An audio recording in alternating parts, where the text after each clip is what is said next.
This is Tom Rust for TRSB Sports podcast. Today, once again, delighted to be joined by heavyweight professional boxer Maximus Jenkins. How you doing, mate? Doing all right, actually. I like the take twos and take threes, but that's all right. Yeah, you can tell you've been out of the game for a long time. You know what I'm saying? Yeah, do you know what, mate? I think this is the first interview I've done in maybe 3 weeks. But as I was saying to you before, my mate Shane that I do it with, he's been busy with work. The IT bloke Luke, he's just been in Spain for a couple of weeks, mate. So yeah, do you know what? It's first one in a while, but I've been looking forward to it, mate. It's always a pleasure getting you on the channel and asking you a few questions. Yeah. No. It's likewise. It's great to be on. I like hearing from you. I'm a little bit of a chit chat. You know how it is. Absolutely. So bring us up to date, mate. What's been going on? So it was the last fight. It was before my last fight in Australia in Czech Republic. So beat Mahati Ahmed. However you say his name. He's I think it was 0-3. So beat him. He took a knee, body shot, started the second round. Do you know what? He tried slapping me at weigh-in, and I thought, you cheeky little bastard. I tried to get the video of weigh-in and put it on my stories, but didn't record for some reason. And so yeah. So for him, and to be honest, he's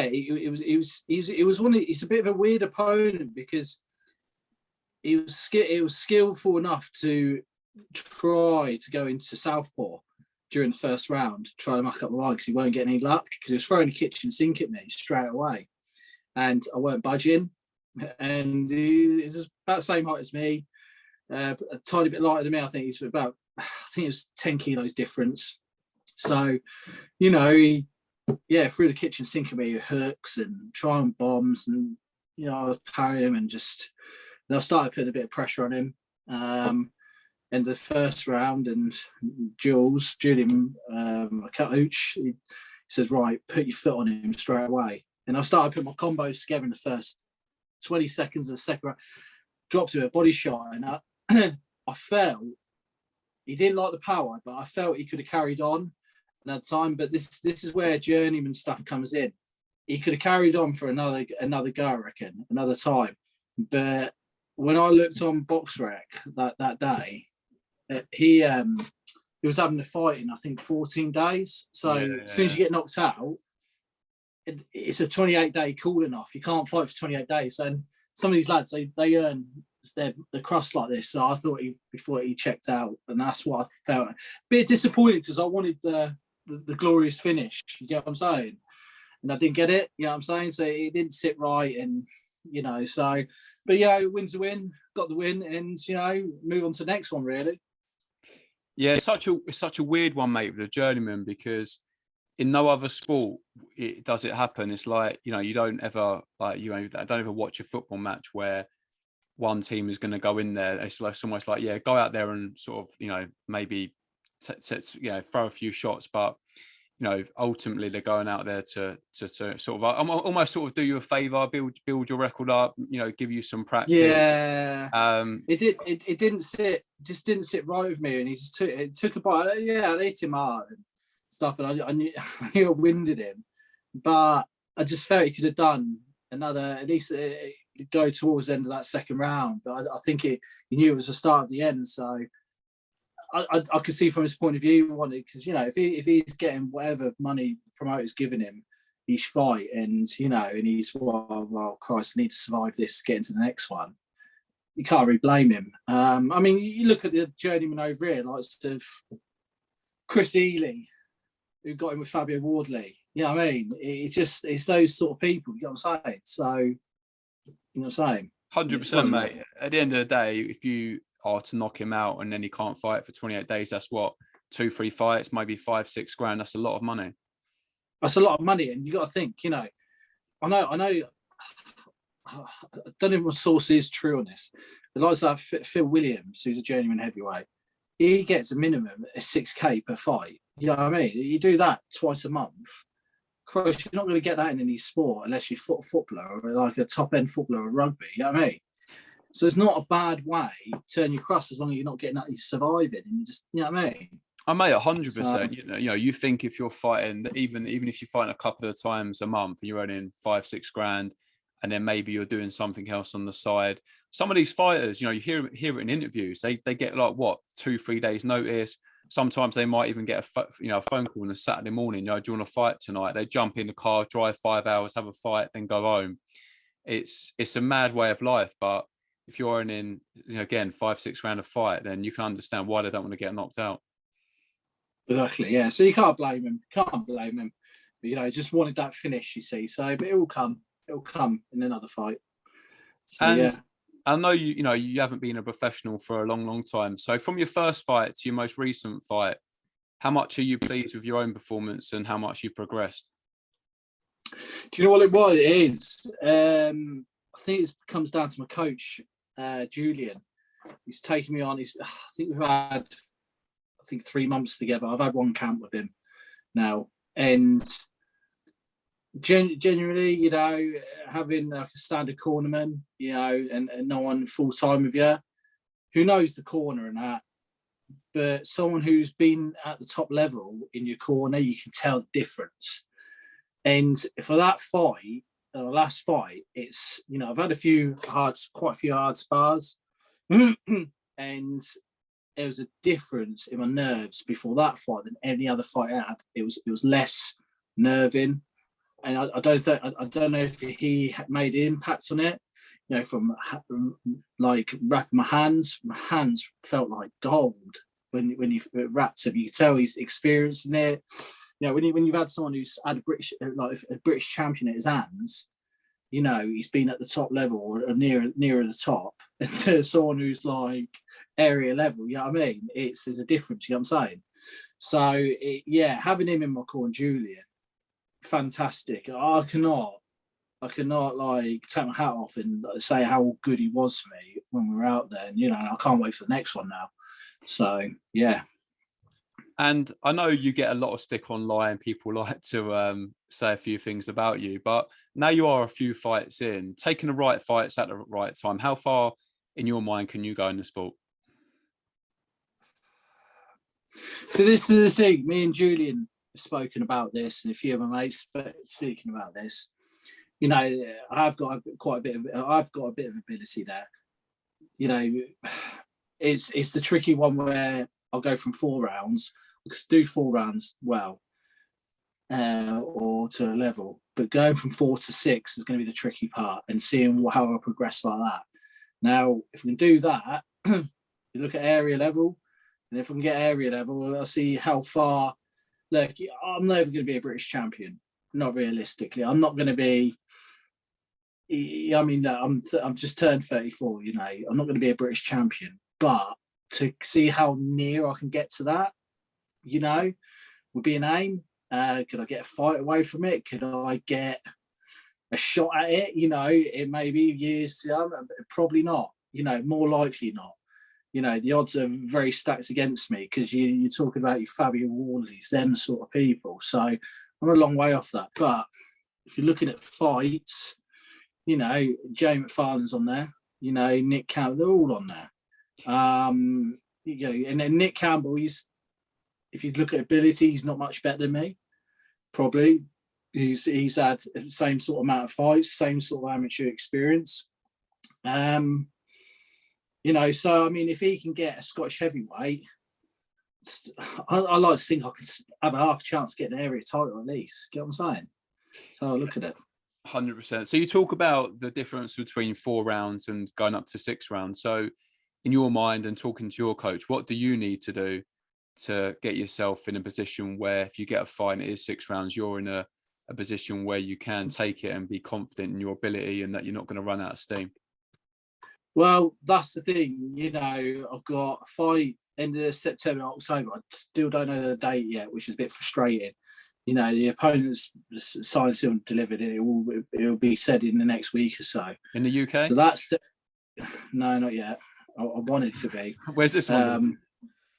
This one's in of Egypt. So I know, random. I know. Mate, you're random. getting all over the place, mate. I know, but it's good though. It's good to be on the road, going to like maybe some hostile environments, mate. So it's surely got to put you in good stead.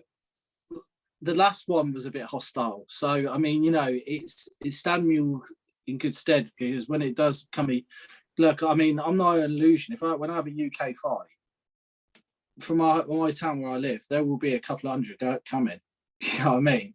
There'd be, so having that sort of support, Christ, it's going to make me feel, you know what I mean, top notch. So, you know, so this is all a learning curve for me, and being a away fighter. And, you know, I tried for a British fight next, but I think Julian's obviously advising me, and I've got my manager advising me that, well, let's take a couple of more abroad fights, let's keep it steady. And I'm not far away, but, you know, I would like my first British one, maybe a Jay Mcfarlane, or, you know what I mean, one of them, you know. But I know Jay sort of called me out on Instagram, and but the thing is a bit annoying, because I already accepted the fight, this next one, right? Yeah. When he did it, I did like 3 days before, right? And I even spoke to his coach, Sam Knooch, boxing, who's based in Scotland. And he said he's not considering any offers or any fights for Jay unless he starts training, you see.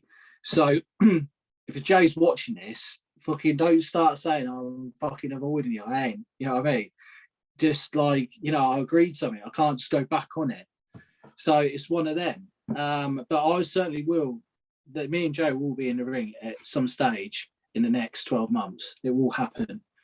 I've seen a few times where you've spoken about if Jay Mcfarlane's fit, he you know, in your opinion, he beats Nick Campbell. So if you're you know, looking at it from what you're saying and from what he's saying, it's probably maybe fair to say that it's probably more likely to be next year now. So I suppose it's a good thing you get another fight under your belt. Jay Mcfarlane gets the opportunity to get fit. But if you get in the ring next year, hopefully, you know, we get to see it. What happens? I think it's going to be a war. I think it's going to be, to every guy's knocking lumps at you, I think it'd be war. I think both our eyes would be the first one who's not clumsy enough that goes down. I don't think it'd be first or second. I think it's going to be who's got the better engine. I mean, look, and I'm going to slightly blow Jay smoke up his ass, and he's going to probably like this, but if he's fit, well, if he's fit, right, I would say he's a top 15 heavyweight. If he's fit, he's that good. I do think he's that good. But I think fitness is an issue for him. But if he's fit, he's a top 15 heavyweight.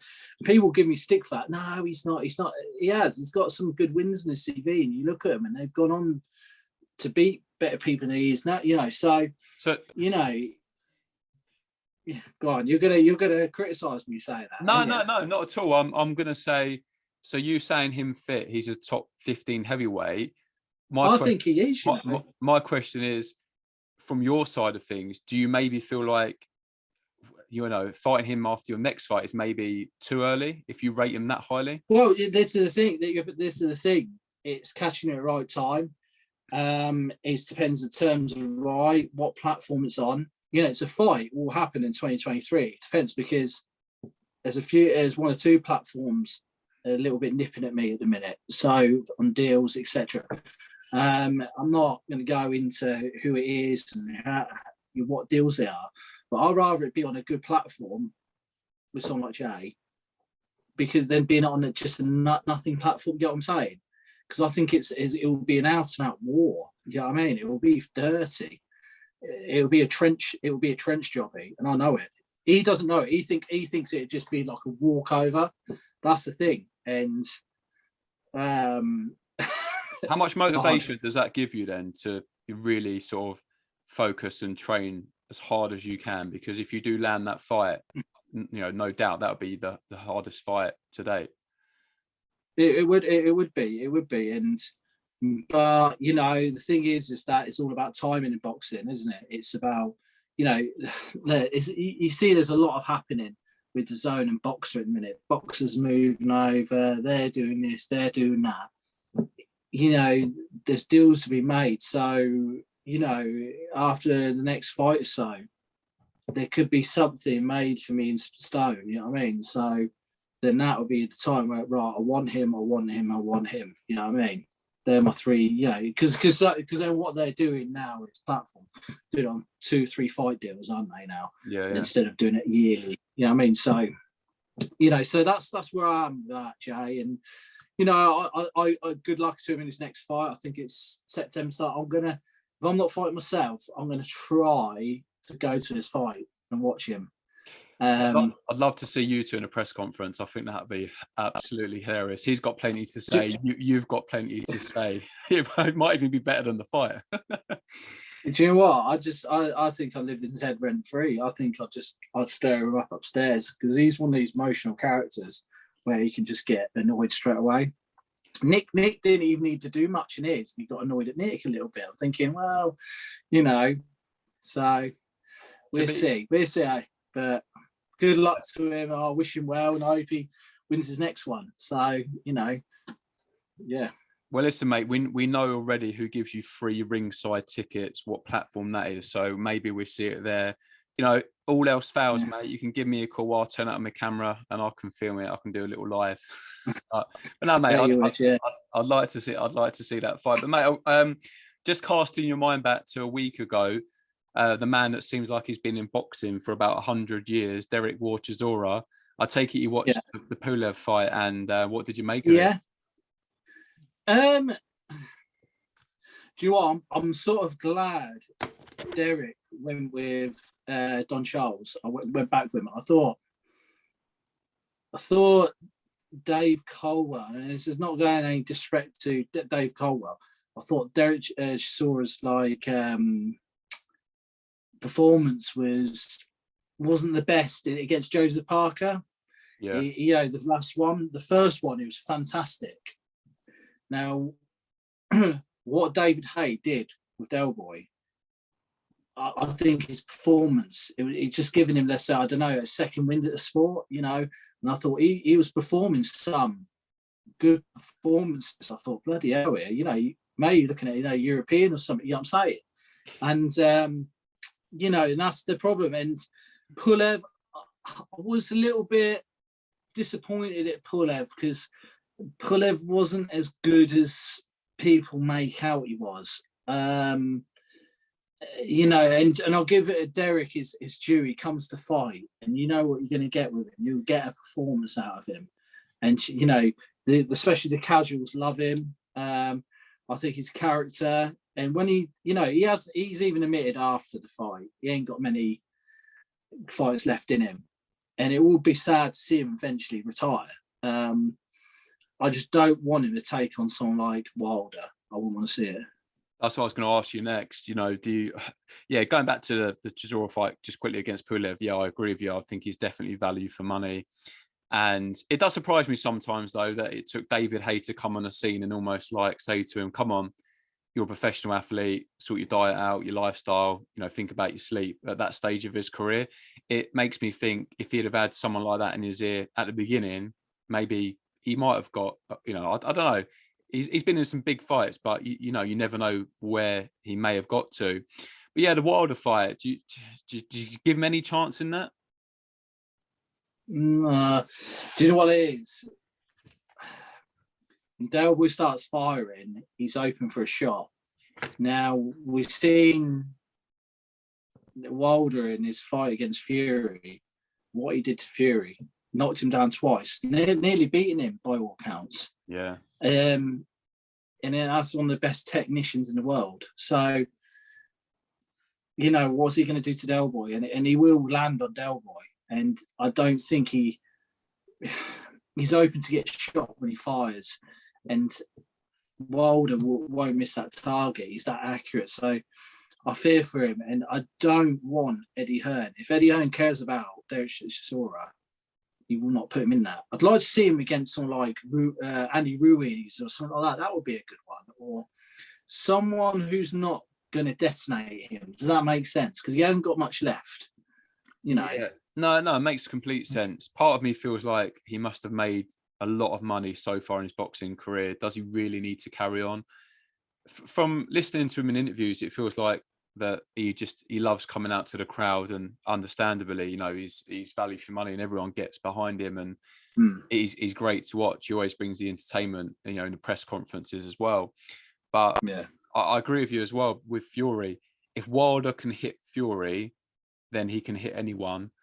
And I personally think it would just be a matter of time before he catches Derek Chisora and just knocks him clean out. I can't see the fight going any other way in my mind. I agree, and I don't want that, because let's be honest. Let's say Wilder properly gives it. I mean, we know he's got a one punch down. He's done it with every opponent apart from Fury, and Fury's just a weird freak of nature. So what's he going to do to someone? Let's be honest. Derek is, I wouldn't say shot to pieces. That's the wrong word, but he's had better days. Right, he's past the sell by date now. He's getting that way.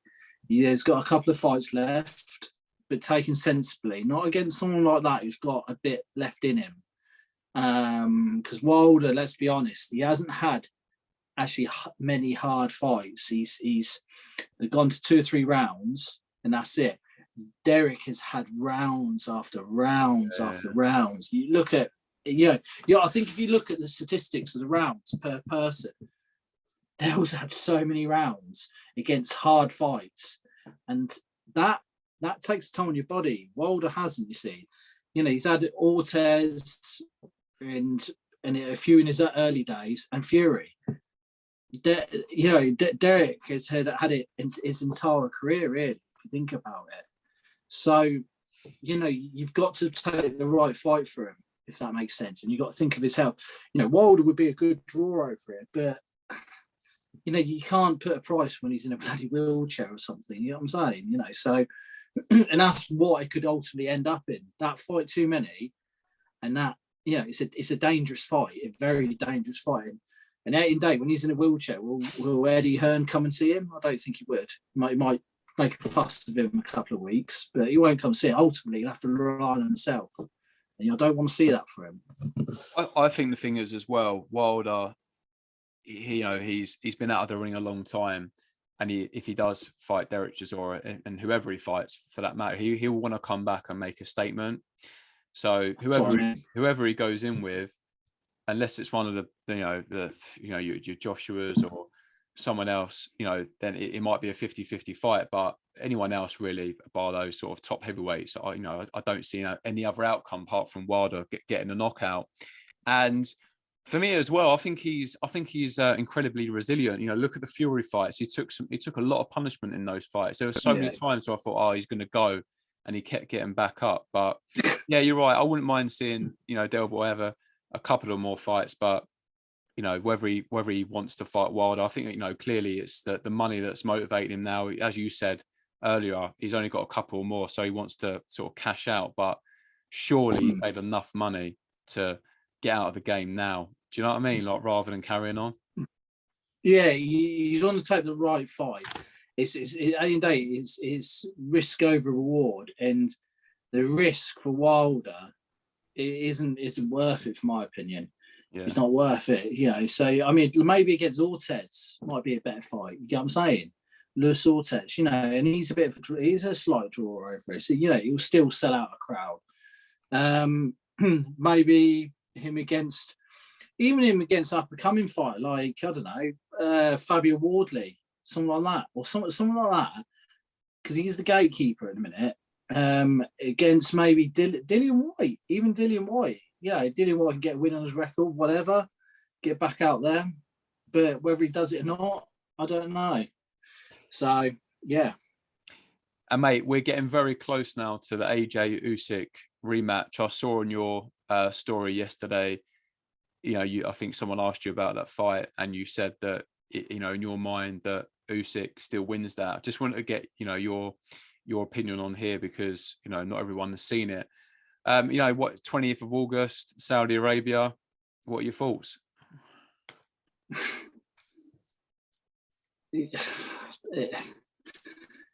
it's a Usyk again. Usyk he's going to knock him out this time. I don't see what Joshua's going to do any different. You know, if he really wanted these belts, I mean, if he said, "Look, like in the ideal world, it won't happen," but in this world, if AJ came to me and said, "Oh, Max, what do you think I should do?" I'd say, right, what you do is this: you get someone to run your 258 management for you. You get up, you move all your shit out to Mexico. You go near where Eddie Reynoso lives, right? And you go to Eddie Reynoso, right, you got me for 20 weeks. I want my belts back. Help me out. Now, or something like that, something similar, maybe whoever. But that would be the best idea because you need to make yourself uncomfortable.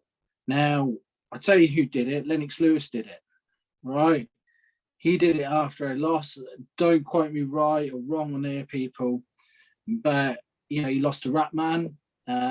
He moved off to America, changed his style, got into the Kronk style. And, you know, he's a two-time and he's undisputed heavyweight and he beat Ratman in a stunning victory.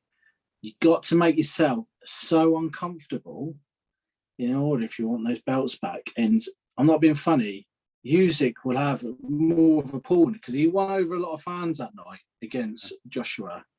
He won over a lot of fans. He's got this Ukraine boy he's just been amongst of that people are on behind him. So Josh is not going to be. It's not going to be a landslide thing here. The heat's going to be a factor there. You know, I mean, this Robert Garcia, I don't, you know, the problem is it's too comfortable for Joshua. He's got his own way again. He's come from London to Sheffield at EIS, saying, "Oh, how you doing, bro? How's this, bro?" All that stuff, the high fives around. You want to be stripped off to nothing in order to be, and you want to be uncomfortable. You count to be uncomfortable. Sparring against people like Canelo, bring other heavyweights in from America into the camp and absolutely brutalize Joshua. That's the only way he's going to beat Usyk. Because when it comes to a fight, there will be a master game plan. And unfortunately, Garcia is going to be too soft for him. And it's going to be the same way he goes. But this time, he's going to go by knockout. I think he's going to get knocked out in the 7th or 8th this time. So you almost feel like he needs to put himself through adversity every day, uncomfortable, different country, different setting. So when it comes to the night, he's ready to again overcome adversity because no doubt fighting Usyk, even if he goes out there and puts on a great performance, it's going to be a tough one. And also as well, you know, let's factor in the pressure. There's going to be a lot of people watching. There's a lot of money at stake as well. You know, he's just signed with DAZN. Obviously, I don't know, you know, the ins and outs of that. I heard that, you know, they're giving him shares in the company as well.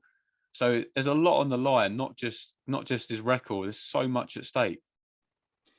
Yeah, and I agree. And to be honest with you, it comes down to legacy or money now. Joshua is starting to come to money. It's not legacy he's leaving anymore. It's not like he's going to get undisputed. No. He's not going to get, you know, he's not going to get. I mean, the weird thing with this is that he needs to make himself uncomfortable. He's not willing to leave Britain. I think he likes his home comforts. And that's the problem with Joshua. Joshua's got, I mean, you look at him, the power combos he can do. Uppercut, hooks, and back into a 3. Yeah, I mean, he's got the power in combos to take anyone out. And he's good at it. He needs to get back to that. But Garcia, you need to get him focused where there's nothing else about, solely boxing. With Joshua, it's not solely boxing. He's got these other things, side things on, track him. You know what I mean? He needs to go somewhere where he's not going to get distracted. It's solely boxing. No social media. And it's going to kill. He's lucky not to get knocked out in the last fight, to be fair, because nearly out, wasn't he, in the last round? You know, yeah, well, he was. 20 more seconds, he would have been on the floor, in my opinion.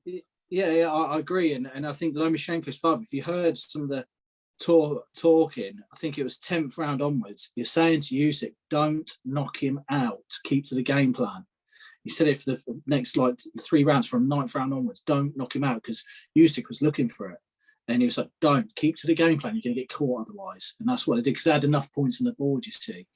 So, I mean, I want the Brit to win, like everyone does. 100%. I want the Brit to win, you know, but I don't think Gus is the right man. But, you know, look, I've been wrong several times before. Joshua could just put it on him in the 2nd or 3rd round and knock him out, you know, so it's boxing. Yeah, no, I agree. I'd love to see that. I'd love to see AJ go out there and absolutely, you know, slaughter him, yeah. smash him to bits. As much as I respect Usyk for lots of different reasons, and you know, it's so sad to see what's going on in his country, but putting that to a side, as much as that's probably not the right thing to say, but you know, again, you know, Anthony Joshua's done so much for boxing. Olympic gold medalist, you know, won the world title, won his 16th fight. Love to see him go out there and get his belts back and then fight Fury. But then everyone, you know, keeps naturally talking about what's AJ going to do in a rematch. What about Usyk? What about if he comes out and wants, you know, thinks, do you know what? I'll just meet fire with fire. I'll take a few to land a few, and maybe it comes down to who's got the better chin. You just don't know, and I just think it's such an intriguing fight. I can't wait to watch it. Something else I wanted to ask you as well, mate. We've got, you know, someone we know on YouTube who makes videos, still hasn't uploaded. I'm definitely going to have to come and check your back garden. Emperor, yeah. Look, I'm not going to, I've heard rumours. They say it's Spencer Fearon. They say it's bloody Porky. But apparently he's active on Twitter. I saw on a thing with Tyron Booth. He's active on Twitter, apparently, but he's keeping his head low or something, Michael Emperor. So I don't know what's really happened, to be fair. I think he's been spooked or something, but it definitely wasn't by me. Yeah, so, I think we spoke last time as well. You know, you get a lot of stick online, and I think, you know, you're quite mentally resilient. You know, you look at it, it doesn't bother you too much. And I think, you know, if you did, you'd probably be in the wrong game. At the end of the day, you go in the ring with people that actually want to knock you unconscious. Don't just sit behind a keyboard and say things with like an account that you can't really check who it actually belongs to. But it's just crazy. You know, you see so many channels out there just continuously uploading content and just slating people. Like I've mentioned to you before, there's a bloke who's done about 20-minute video about you, and it's basically saying that he hated you. But it was like, I couldn't get my head around it. Obviously, you know, he's doing it because he wants to get views. But it's like, if you don't like, you know, Maximus Jenkins, why would you want to talk about and give him more exposure? Because, you know, to be honest, for a heavyweight like yourself, who's only had a handful of fights, you've got more of a following than a lot of pros that I speak to that have had, you know, 10, 15 fights. And I think that's why, you know, you probably will get the Jay Mcfarlane fight, because you've got the following, you'll be able to sell a ticket, and ultimately that's what a promoter wants. This is the thing. I mean, this all came on the back of the Shane Fury thing while I got the following.